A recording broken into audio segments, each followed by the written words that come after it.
దాని నుంచి అనేక సేవా కార్యక్రమాలు చేస్తున్నాము. ముఖ్యంగా మా అమ్మ నాన్న ఇద్దరు ఐఎండ్ బాడీ డోనర్స్.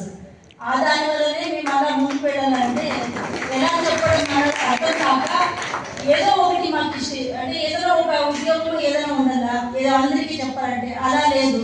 నాకు ఒక స్టేజ్ లేదని నేనే స్టేజ్ నిర్మాణం చేసుకోవాలనే ఉద్దేశంతో ఆశ్రయ సేవా ట్రస్ట్ అని పేరు పెట్టి మా వారి శివకుమార్ వాడు 60 ఏళ్ళు బర్త్డేని మేము ఐడొనేషన్ అవేర్నెస్ ప్రోగ్రామ్ అనే మదిగిరి నుంచి మేడం పిలిచి చేసినాము. దాని తర్వాత మా రిలేషన్స్ అంతా దాదాపు 13 మంది ఇన్సెప్ట్ ఐడొనేషన్ చేసినాము. అలాగే మా అమ్మ నాన్న ఇద్దరు బాడీ కూడా డొనేట్ చేసినారు. మా నాన్న టీచర్గా ఉండేవారు.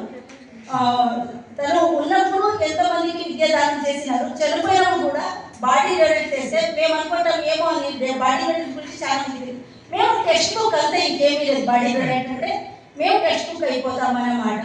అలా అనుకొని మనము బాడీ డొనేట్ ధైర్యంగా చేయొచ్చు.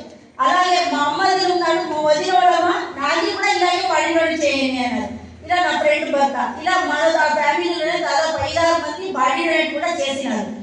ఇచ్చేది ఆల్రెడీగా మేమంతా ఇస్తామని చెప్పిన వాళ్ళు ఇప్పుడు నేను చెప్తాను, నేను ఐడొనేషన్ చేస్తాను, బాడీ డొనేట్ చేస్తాను చెప్పడం తెలుసు కాదు. నేను పోయినప్పుడు నేను ఇవ్వలేను కాబట్టి ఇంట్లో వాళ్ళందరికీ ఆ పరిజ్ఞానం ఉండాలి. ఫస్ట్ ఏదైతే మనం తెలుసుకుంటామో మేము చేస్తామని ఇక్కడి నుంచి అందరూ అనుకోవచ్చు, కానీ మన చుట్టూ ఉండే వాళ్ళ ఫ్యామిలీ మెంబర్స్ కదా దానిపైన అవేర్నెస్ లేకపోతే అది జరగదు. కాబట్టి మనం ఏమంటామో రాసి ఇచ్చినా కూడా జరగదు. అది ఆ టైంలో భార్య చనిపోతే భర్త చనిపోయిన భార్యను వాళ్ళు రాసిచ్చినా వాళ్ళ సత్యాలు లేకుండా ముందు పోరు. కాబట్టి ప్రతి ఒక్కరి ఇంట్లో అందరూ కూర్చొని గ్రూప్ ఏదైతే పండుగలు అయితే చేసుకుంటామో పిలుస్తామో అట్లా ఏదైనా పండుగలు కానీ ఏదైనా అకేషన్లో దీని గురించి కూడా ఒక సబ్జెక్ట్ తీసుకొచ్చి అందులో అవేర్నెస్ తీసుకురావాలని కోరుకుంటాను.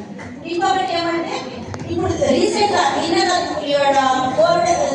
days అయింది. చనిపోతే భార్యని ఒప్పించిన భార్య కొడుకు కూతురు అందరికీ చెప్పినాం. అందరూ ఓకే అంటే ఎవరు వాడు అందరూ కొంటే ఒకరు వచ్చేసి నేను ఆధ్యాత్మికులని వచ్చేసి నిలబెట్టేసిన లేదు మోక్షం జరిగేది వాళ్ళు ఆత్మ చుట్టూ తిరుగుతుంది. ఇలా అలా మూఢ నమ్మకాలు కాకుండా వైజ్ఞానిక కూడా ఆలోచన చేసి మనం నలుగురికి అనుకూలంగా ఉండేటట్లు చేయాలని నేను ఇది కూడా అనుకోకుంటాను. ఇది